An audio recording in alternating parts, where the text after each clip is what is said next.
and welcome to everyone. My name is Renee Hirschberg. I'm the Chief Alumni Relations Officer at the Stanford Alumni Association, and we're so glad you have joined us for our series, The Night Before. This time, of course, it is the night before the 100th birthday of Harper Lee, the author of the beloved novel To Kill a Mockingbird. The Night Before series is open to Stanford alumni and friends. Welcome, friends. We have a few this evening. And our aim is to create enriching experiences that give our community an occasion to come together and invite reflection on some of the ritual events in our shared culture. Earlier this year, we celebrated reunions in home during Reunion Homecoming weekend and the origins of songwriting on the eve of the Grammys.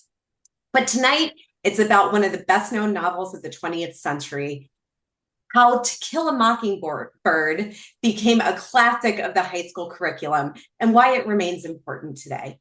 The Night Before is brought to you by the Stanford Humanities Center, the leading university-based research institute for the humanities. Before we begin, I'd like to mention that real-time captioning is available. Please click the closed caption icon at the bottom of your screen where it says CC.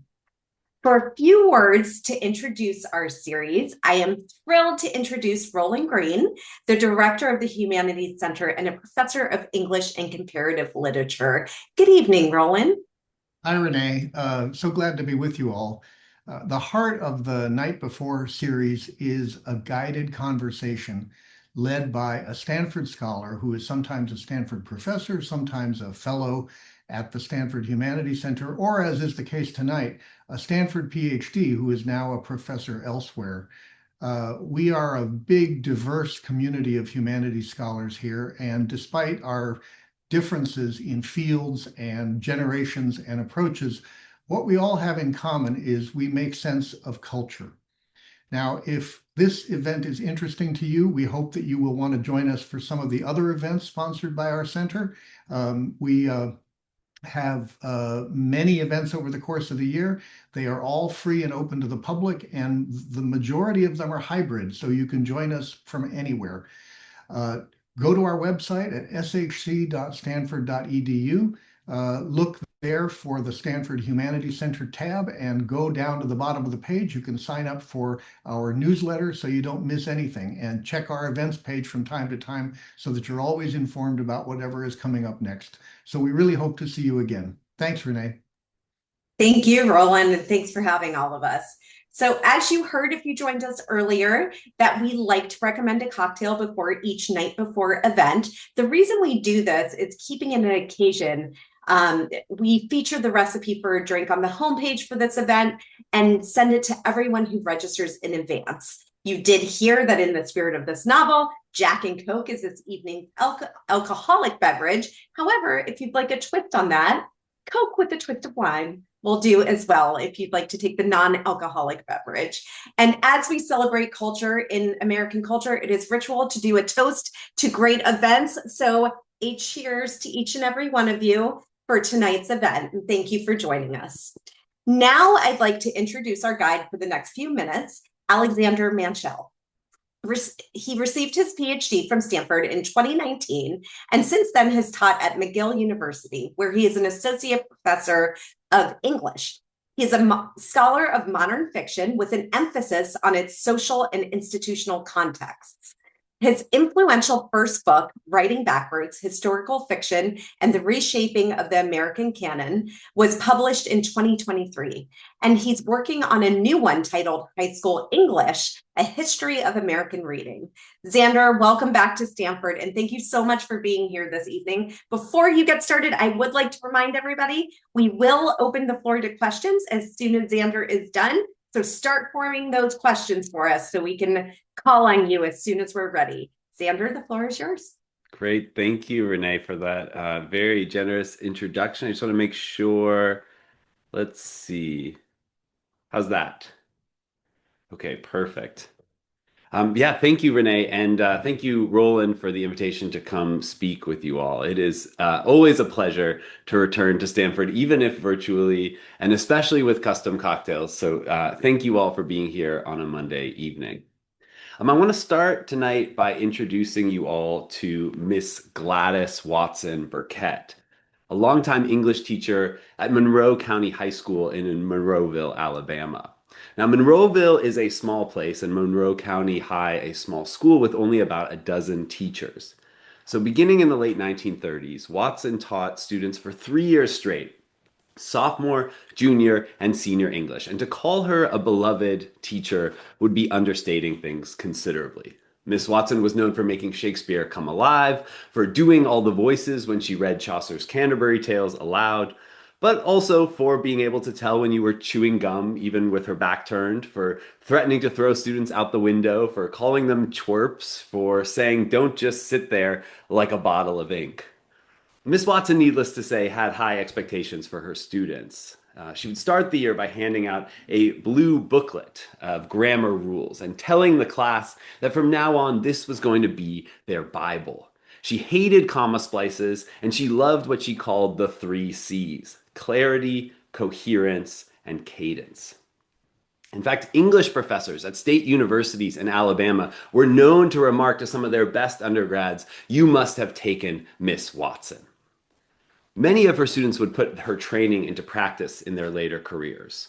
One student named George went on to become a columnist in a local Monroe journal, and another Watson acolyte named Nell, inspired in part by her senior year study of the 19th century British novel, even moved to New York City to try her hand at writing fiction. 15 years after her high school graduation, when Nell finally had a draft of a novel that she thought was in good shape, she shared it with Miss Watson for her critiques and suggestions.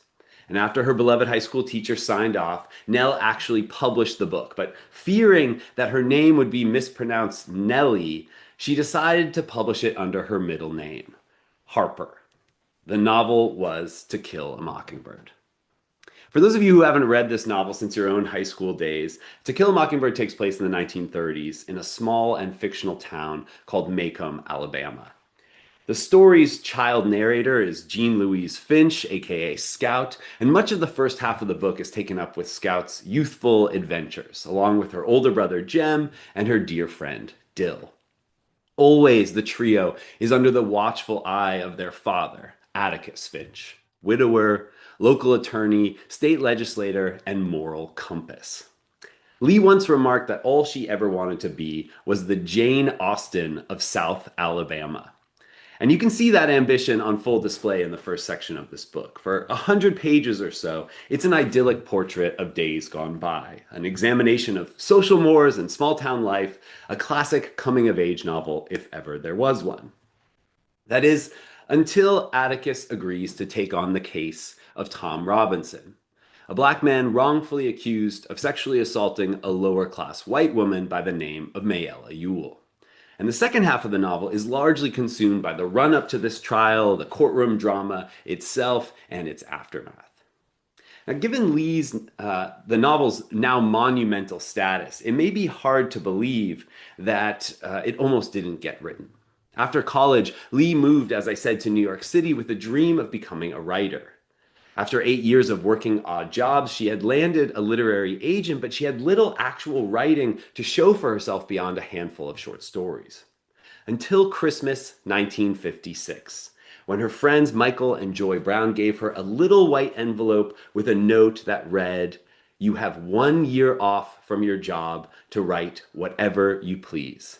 Merry Christmas." That, as they say, was that. Within a month, Lee had written over 100 pages of a novel, based in large part on her own upbringing in small-town Alabama. And by May 1957, Lee's first completed manuscript was sent off to editors at the publisher J.B. Lippincott, who rejected it.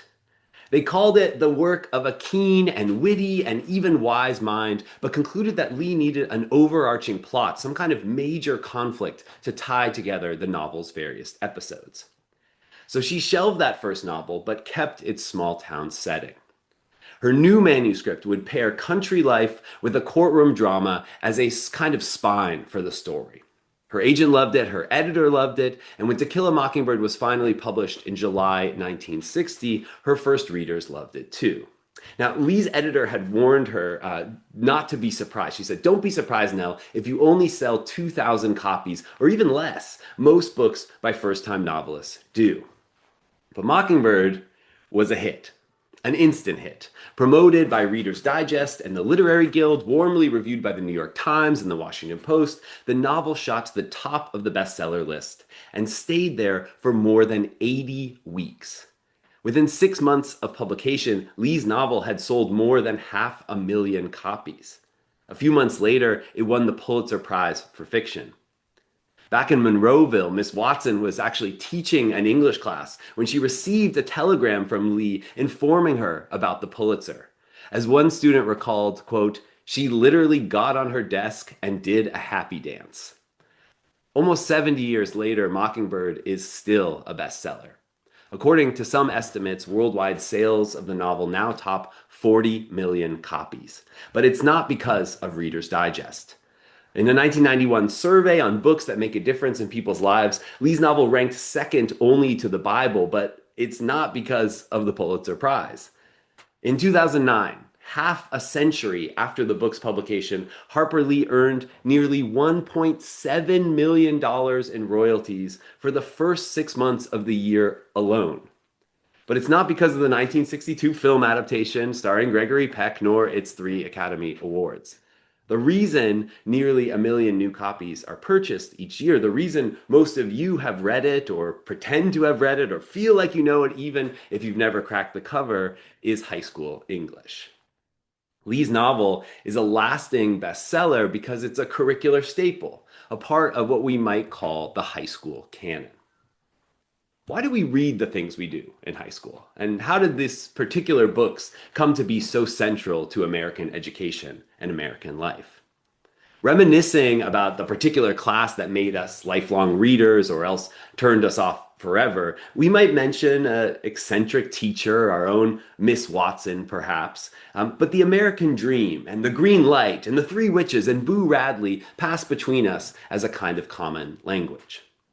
And perhaps more to the point, why were we taught to read them like that? Where did the concepts of the main theme or character development or the 5-paragraph essay come from? And how have they shaped the way that generations of Americans read, live, and think about the world? These are the questions at the heart of my current book project, High School English, A History of American Reading. And they're the questions I want to explore a bit tonight on the eve of Harper Lee's 100th birthday. That's because her novel's journey into the high school canon is unlike that of every other book on this slide. Why? Because American high schools absorbed To Kill a Mockingbird almost on contact. Within a year of publication, it was being recommended by educators in the pages of English Journal, the flagship publication of the National Council of Teachers of English. 2 years later, a nationwide survey of teachers found that it was already being taught in 8% of American public schools. And that may not sound like a lot, but it was and is unprecedented for a book to be adopted so swiftly. To put this in perspective, if you were a freshman when Lee's novel was published, then by the time you were a senior, it was being taught in more schools than Anne Frank, Animal Farm, Death of a Salesman, Wuthering Heights, or Oedipus Rex. And in 1966, Mockingbird achieved perhaps the biggest indicator of curricular importance. Cliff Notes published their very first guide for those students who didn't feel like spending 300 pages in Macomb, Alabama. So the obvious question here is why? One answer is that high school English was transforming in this period, focusing less on literary history and more on big ideas and overarching themes. And one of the most central of those themes was coming of age. Great Expectations, Catcher in the Rye, Lord of the Flies, and the like became tools for English teachers to relate to a student population that had grown massively since World War II. These novels were also a way to use English class to influence character formation on a nationwide scale. In other words, character development and character progression were not just topics for class discussion, they were also major goals of the high school curriculum in the early Cold War. So this does much to explain Mockingbird's scholastic success. I mean, what better way to guide young Americans from innocence to experience than to have them tutored by a role model as God-fearing, patriotic, and just as Atticus Finch? Of course, there's another obvious answer to the question of why this was such a hit in high school classrooms. And it's because the novel could not be more timely. The years just before and just after Mockingbird's publication were marked by protest, violence, and a national conversation about segregation. It was published only 6 years after the Supreme Court outlawed the notion of separate but equal in American schools, only 4 years after the first Black student at the University of Alabama, where Harper Lee herself had been enrolled, was confronted with massive riots and nightly cross burnings. At the same time, the Montgomery bus boycott was in full swing just 100 miles from Lee's hometown. As American high schools began to integrate, slowly and in some cases violently in the 1960s, To Kill a Mockingbird became a way for English teachers to stage that conversation in their classes. A teacher in Illinois praised the novel as, quote, a wholesome book on an unwholesome theme. Another in Pennsylvania celebrated it for its depiction of how, quote, race prejudice disappears with the kind of knowledge that one gains through learning what people are really like when you finally see them. Set as it is in the 1930s, a full generation before it was written or published, To Kill a Mockingbird made it possible for teachers to address current political questions at a safe historical remove. Take, for example, the scene in which a lynch mob descends on the Maycomb jail in an attempt to murder Tom Robinson before he can go to trial. When the bloodthirsty gang arrives, they find Atticus Finch standing in their way. But undeterred by this pillar of the community or the presence of his children, they start to advance on the jail until the 8-year-old Scout intervenes. You might remember this scene. Recognizing the father of one of her classmates, Mr. Cunningham, Scout begins chatting with him about his son, Walter, diffusing the tension, and it seems reminding him of his humanity. Cunningham leads the mob away, and Tom Robinson survives the night. The next morning at breakfast, Atticus, like the model for every dad in every sitcom, or more accurately, like the teacher in a classroom, interprets the episode and offers its ultimate lesson. He tells his children that a mob's always made up of people, no matter what. Mr. Cunningham was part of a mob last night, but he was still a man. Every mob in every little southern town is always made up of people you know. But it took an 8-year-old child to bring them to their senses, didn't it? In other words, Cunningham and the others may be flawed, but they're capable, in Atticus's thinking, of choosing what is right, if only they can be nudged towards it by a model of white civility like Atticus or a figure of white innocence like Scout. As that teacher in Illinois put it in 1964, the novel shows that not all the people are bad, and what is more, that the people are not all bad. In the end, you'll remember that Tom Robinson receives his day in court, and Atticus proves definitively that it was not he who assaulted Mayella, but rather her own father, Bob Ewell. But as many of you will also remember, despite the evidence and the impassioned speeches, Tom is ultimately convicted and condemned to death by another group of white men. Later, Atticus tells his kids that those are 12 reasonable men in everyday life, Tom's jury. But you saw something come between them and reason. You saw the same thing that night in front of the jail. As you grow older, you'll see white men cheat black men every day of your life. But let me tell you something, and don't forget it. Whenever a white man does that to a black man, no matter who he is, how rich he is, or how fine a family he comes from, that white man is trash. 4 chapters after Robinson's death, Bob Ewell also dies violently, as if the novel is eager to usher both bigotry's victims and its perpetrators swiftly off stage.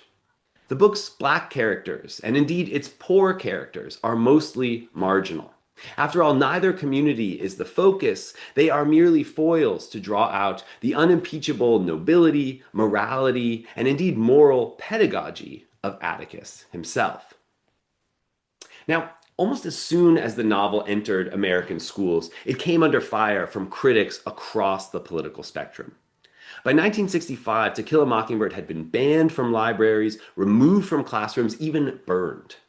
And in a move that will sound familiar to anyone here who has been following more recent book banning campaigns, parents from Arizona to Connecticut attacked what they saw as the novel's racial liberalism by posing as defenders of sexual propriety. These critics argued that the novel was itself prejudiced in favor of Black Americans and against whites. Even in Lee's hometown of Monroeville, few teachers taught the book, few teachers beyond Miss Watson, that is. In the late 1960s, new calls came to ditch the novel for altogether different reasons. Protests led by Black students and parents demanded revisions to the curriculum that featured, quote, more Black history, more Black culture, more Black literature. And in 1969, an English teacher in Oakland recommended replacing To Kill a Mockingbird with the work of Black writers like James Baldwin, Stokely Carmichael, Lorraine Hansberry, and Richard Wright.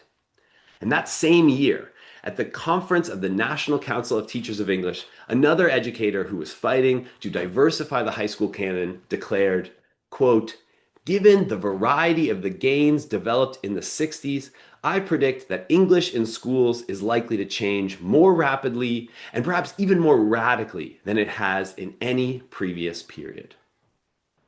Unfortunately, that prediction did not come to pass. In 1963, a national survey of high school English teachers found that 100% of the most commonly taught books in American public schools were by white authors.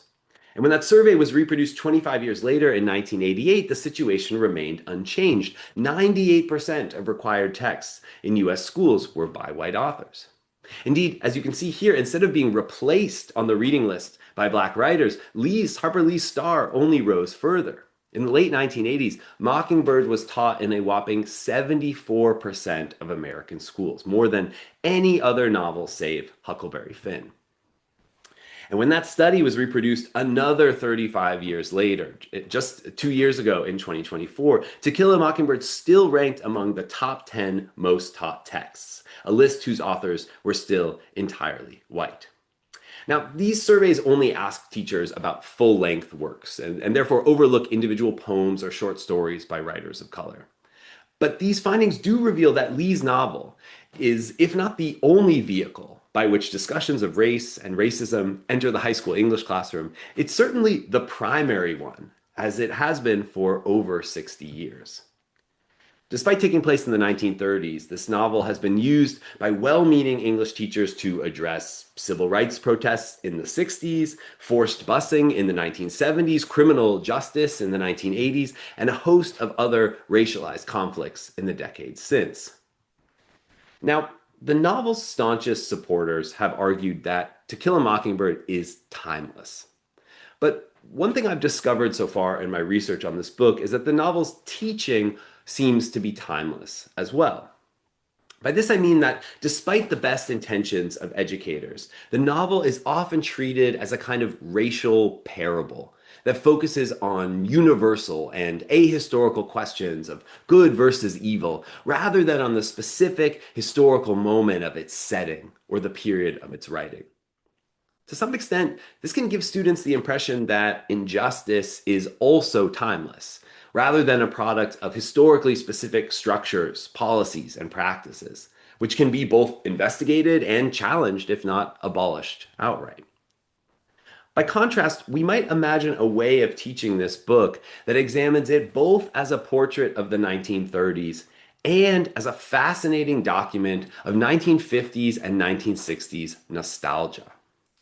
Moreover, what would it mean to bring the history of the novel's canonization into the high school classroom?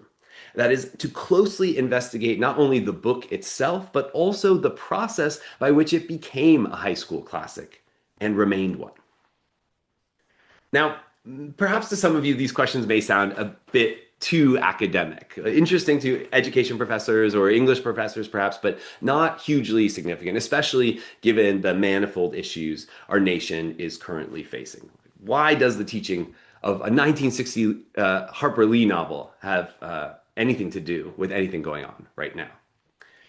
Well, this past September, after the US military executed 11 people on a boat off the coast of Venezuela, Republican Senator Rand Paul took to Twitter to condemn the action and the administration's blasé attitude surrounding it. Questioning the flippant rhetoric of J.D. Vance in particular, Paul wrote, "Did he ever read To Kill a Mockingbird? Did he ever wonder what might happen if the accused were immediately executed without trial or representation? We hear all the time that nobody reads anymore. But the fact that a US senator can expect his constituents, his colleagues, even his political opponents to understand this reference tells us what 40 million copies already have. That, for better or worse, Harper Lee's To Kill a Mockingbird is the novel that for the last 60 years has taught America about race, racism, and justice. The question, and the question I hope we can discuss, is what exactly we have learned from it. And with that, I want to open it up to your questions and also to discussion. As I mentioned, I'm deep in my research for this book, so I'd love to hear from you. If you read To Kill a Mockingbird in school, I'd love to hear what you remember about discussions, assignments that have stuck with you. If you've reread it since, I'd love to hear what you noticed the second or even third time around. And of course, if any of you have read Go Set a Watchman, Lee's second novel, the putative sequel to Mockingbird that was published in 2015, I wonder what you think this adds to our discussion. Thank you. Thank you so much, Xander. That was really, really wonderful. And now we invite each of you to use the raise hand function, which you can find under React. And if you click on React, you will see a raise hand. And you can raise your hand to either answer some of Xander's questions that he's posed here or pose your own questions. And while you do that, if you have any issues using the raise hand function, please just come off mute and feel free to start asking your question. Happy to have you. And while they're doing that, Xander, I will pose a question. Actually, no, Sophia's fast on the draw. Sophia, would love to hear from you. Okay, hi. Yeah, I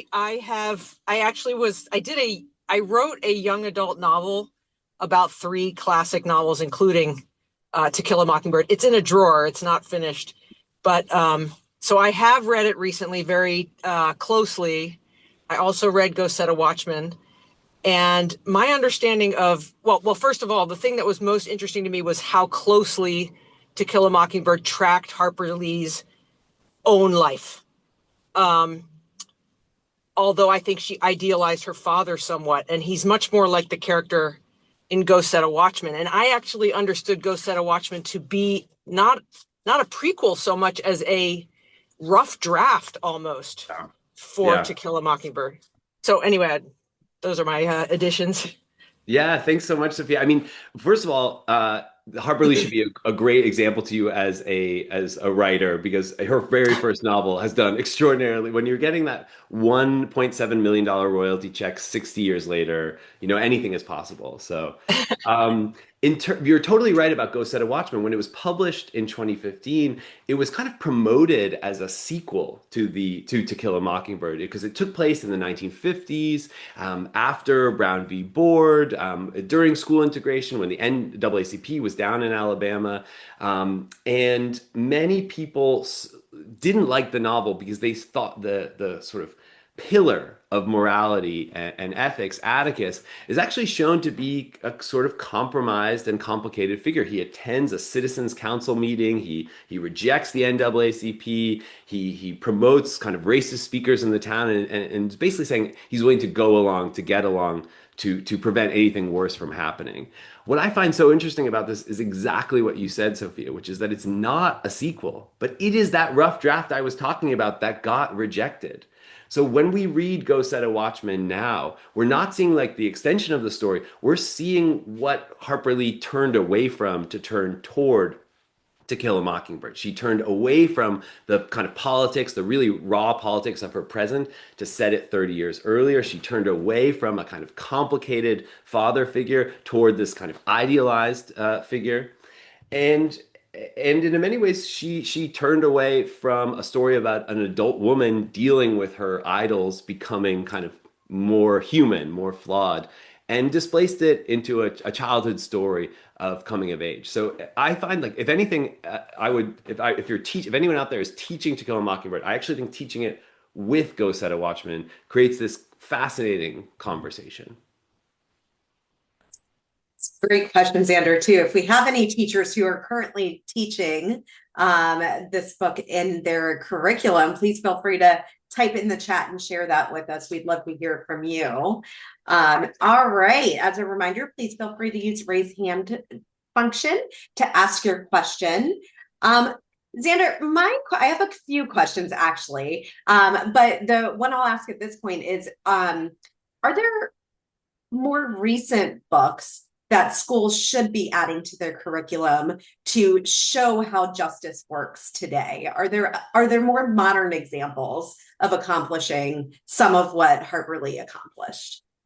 Yeah, it's a great question, and I know that for decades, since that 1969 moment, teachers all over the country have been saying we need to diversify our curriculum. We want to get different voices into the high school canon. And it's funny, publishers are that fact is not lost on them. In fact, I was just reading an interview with an editor who said something to the effect of, if you publish the next To Kill a Mockingbird, this is what he literally said, if you publish the next To Kill a Mockingbird, you can do whatever you want for the rest of your life.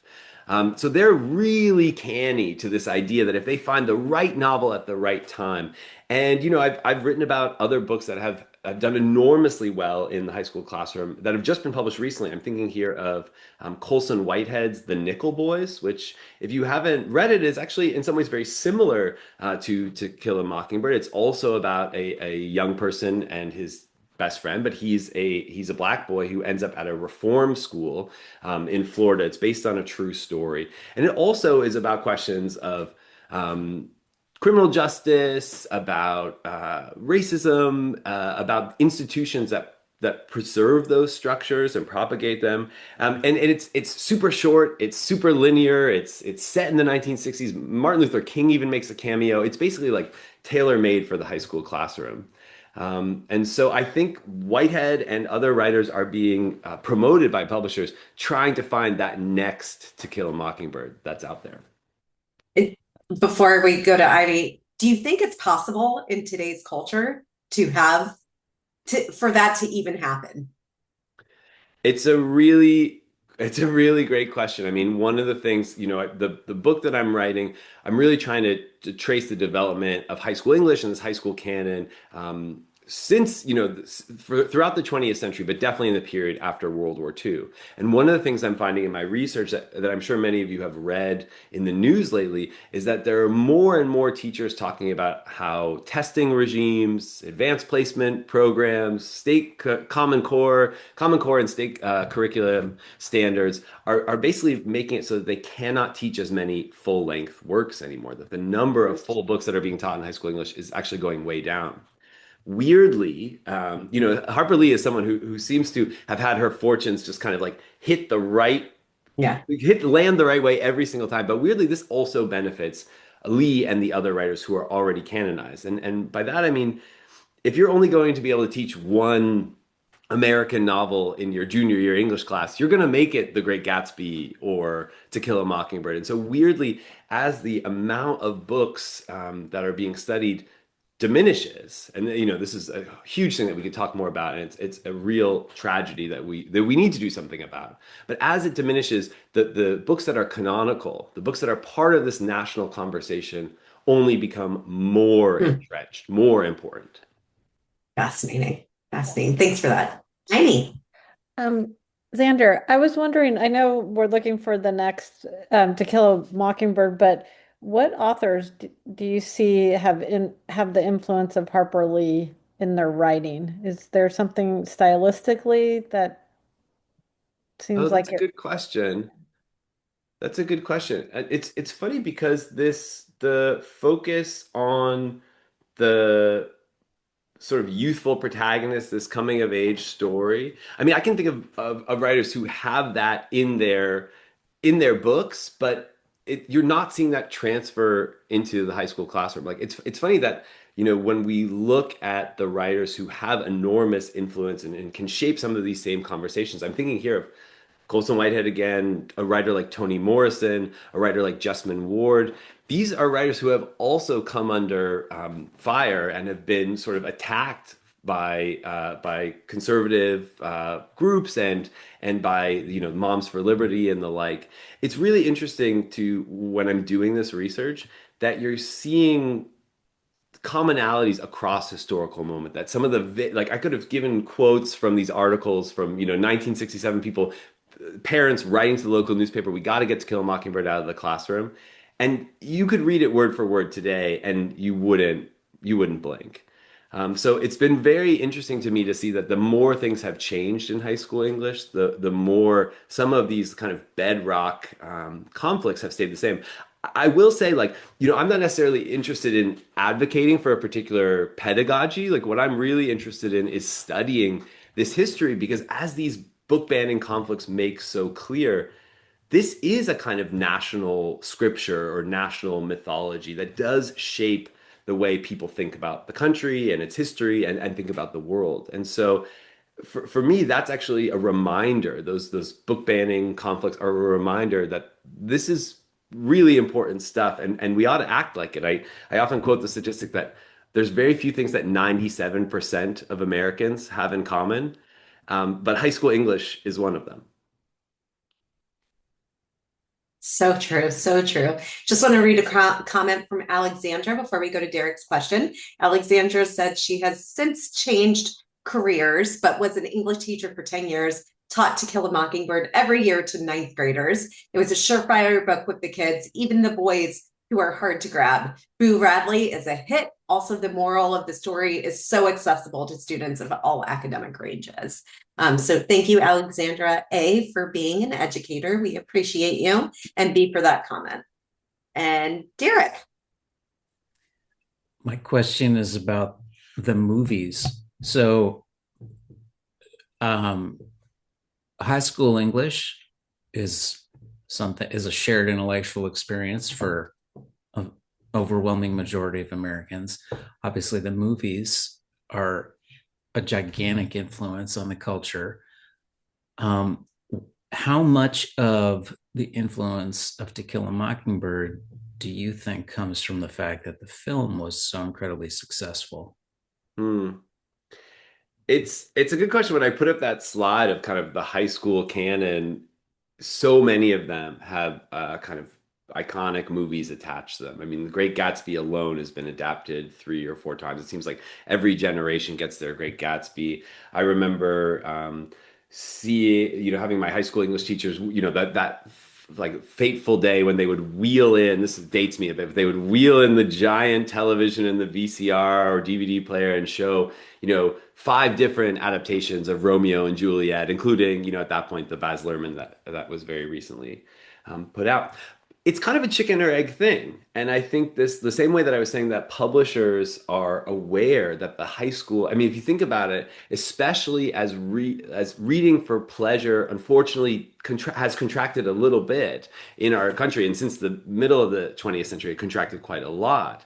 The school market, and that's really how publishers see it, the school market is hugely important and actually hugely influential. And I think the same is true if you're making like a film adaptation if you were to remake To Kill a Mockingbird today, you have a built-in audience in schools for a generation. And I was, as I was trying to find some visual aids for those passages from the novels, I went back to the famous 1962 Gregory Peck movie. But there are so many Broadway adaptations, stage adaptations all over the country and indeed all over the world. And it shows you that like readers are, as Alexandra said, readers are really moved by this at a young age. And that's a really impressionable time. And that becomes a text that I think people go back to over and over again. I have a colleague who does research on Goodreads and looks at, what people rate and why and how those dynamics have changed. And if you go and look at the most rated, most reviewed novels of all time, they are, the top of the top are dominated by high school classics. And in an article that I've written from the book, I say something like, high school English is the place where many lifelong readers are made, but it's also, and I think this is really important, the place where people who never read again read for the last time. And that is really important. I love that, people who never read again. That's a really interesting perspective on it. I'm going to, in the great tradition of universities, I'm going to do a little cold calling Oh, you because have to. we have a guest on this call today. That's right, Paul. As our guest, you're getting called on. That Paul here, for those who joined us early, has had an up close and personal experience or experiences with Harper Lee. So, Paul, would love to hear a little bit about you and your thoughts on our conversation today. Thank you for asking. Am I turned on? You are. We could hear you loud and clear. Well, I met Nell when she and Truman Capote came over to our house for dinner in December of 1959. She had written To Kill a Mockingbird, but it hadn't yet been published. She hadn't become famous. But she was really the reason why Truman got in with my father, essentially, got past the distrust toward Truman because Nell was so personable. And in the letters that she wrote to my family, spanning 50 years, she was just so personal with us and valued friendship. And her letters actually would make for good literature. Is the era of people writing letters has passed in many respects, but hers were quite amazing. That. Thank you for sharing, Paul. And I'm sure there's maybe one or two scholars who would probably be very interested in those letters, if I had to make a guess. Thank you. I have a question for Paul. Did you know that Nell was Harper Lee? Like when you met her, that she had this book? Yes, and we always knew. She said, call me Nell. Harper Lee is for the public, but for the family, it should be Nell. Nice. And so I didn't know she was a great writer, and I was 9 years old. But the last time we were in touch was around 2008 or so, and she had become estranged from Truman at that point. But she valued friendship, and I guess that was the main reason she was upset about Truman, was that he wasn't loyal. And to her, loyalty is everything. And friendships are everything. It's been so interesting. Paul, this is fascinating. And I have to say, like, one of the most interesting parts about working on this aspect of the book has been learning about how Harper Lee, Nell Lee, and Truman Capote came up together, not only as people, as friends, but also as writers. And that, as you said, and this is, biographers say the same thing, she was actually looking over the galley copies of To Kill a Mockingbird as it was about to be published, while she was in Kansas, assisting and really a partner to Truman Capote working on In Cold Blood. And it's like, they seem so different, and we rarely talk about them, certainly in the classroom. It's rare that they're talked about in the same breath or taught alongside each other. But when you look at them together, they're kind of split focus between understanding how a small town works, understanding how family works in a small place, and this kind of like courtroom intrigue, this sort of justice plot. You can tell that these books were almost like the books grew up together too. It's so great to get to talk to you, Paul. Oh, actually, if the appeals hadn't gone on for 5 or 6 years, there would have been an interesting juxtaposition of In Cold Blood and To Kill a Mockingbird essentially coming out at the same time. And then that's, in some respects, one of the amazing things is that these two young people who lived next door to each other in this small southern town and who would play with a typewriter, and they would stay in touch then and Nell also was valued so much and supported Truman. There have been all sorts of stories about who really wrote To Kill a Mockingbird, who really wrote In Cold Blood. And again, these letters show that she was so loyal to Truman and so valued his work, and would praise. I don't know whether he was showing her his galleys or what at some point, but she knew very well that this was going to be a classic. and it was loyal to the, well, I was going to say loyal to the end, but loyal to the end that Truman allowed it. Hmm. Fantastic. Love this. Thank you so much for sharing, Paul, and thank you for being a sport about being cold call. You have so much to offer, so we appreciate you. Thank you. I'm going to wrap us up with one final question, Xander. So Harper Lee published so little after To Kill a Mockingbird. Why do you think that is? Was it that did the success kind of inhibit her? What happened?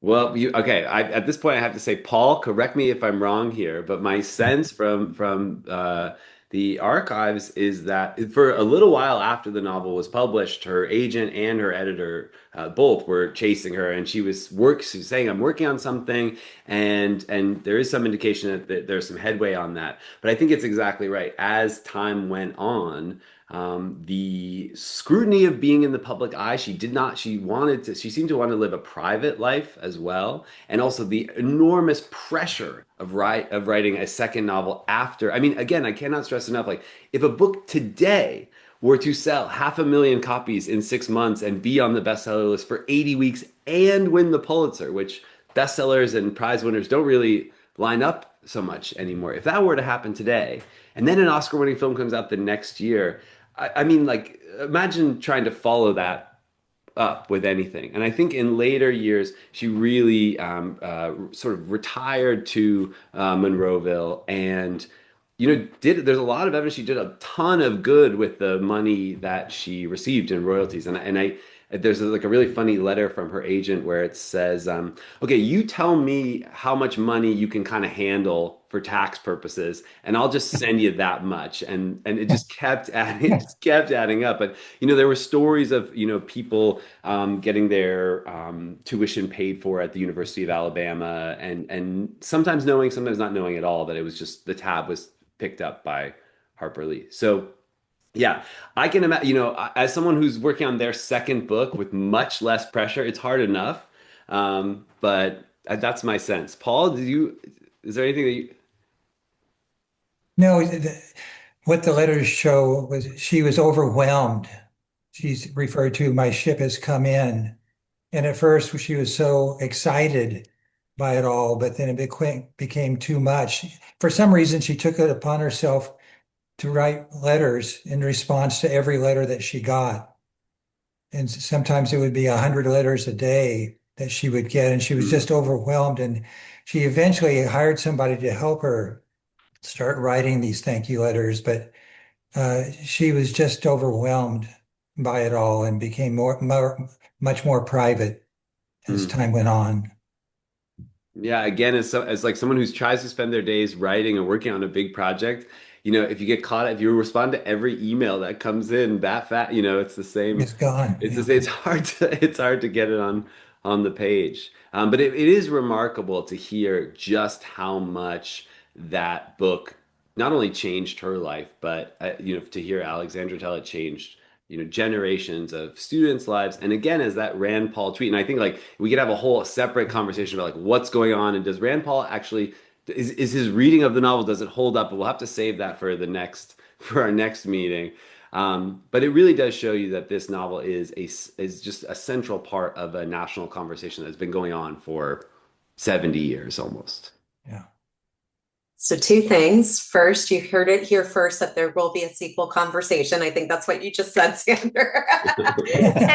and two, I'm actually going to ask another. I said that was my last question, but Xander, have you ever been on a call where one of the audience members was a close personal friend of your topic? This is nuts. Not at all. I mean, I wrote a piece recently about the history of The Great Gatsby, and it's like being at a dinner party and someone saying, "Well, actually, Scott was my uncle," or something like that. This is incredible. It's incredible. Pretty amazing, and a huge thank you, Paul and Tom for bringing Paul here today. We appreciate you both. And as the end of our hour approaches, I want to thank each and every one of you for joining us. We hope to see you next fall when the Night Before series resumes with a new set of topics. We hope that you complete the survey that Eric's going to be sending out to share with us a little bit about other topics you would like to hear. As always, we aim to make the experience unique for you by bringing insights of the humanities to shared occasion. Details may be found on the Night Before link under events at shc.stanford.edu.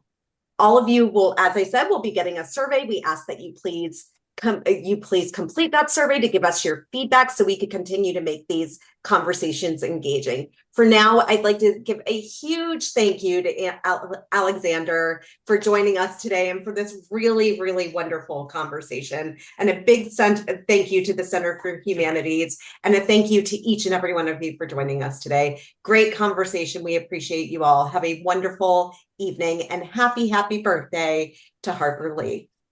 Have a great night, all. Thank you.